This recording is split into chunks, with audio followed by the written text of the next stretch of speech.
แกงน้ำไหม้น้ำมันแรงน้ำจะนั่งคุ้ง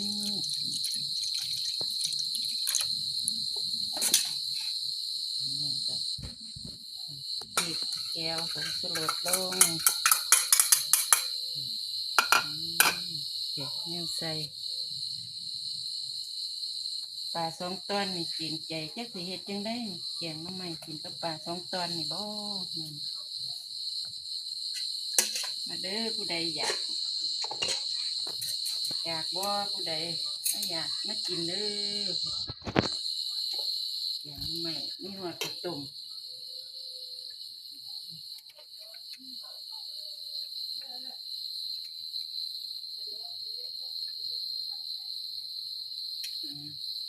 จะเอาไปข้างหม้อแล้วโอ้ข้างเตาแล้ว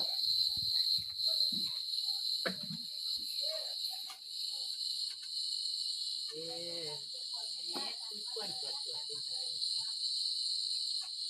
คุณได้เฮ็ดตัวก็ได้ตัวกระบอก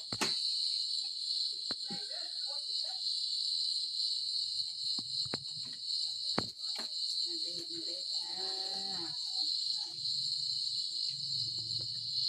ผู้ใดบ่มีผู้ใดมีขอเนี่ยเด้อเก็บมาใส่สักพักนั่งแงะ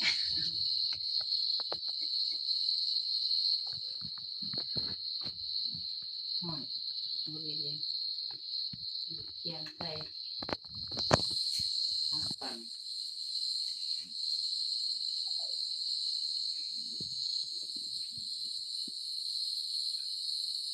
สวยๆลูกโดดลูกอีก2 ตอนจะสิคู่กันกินบ่คน4 คน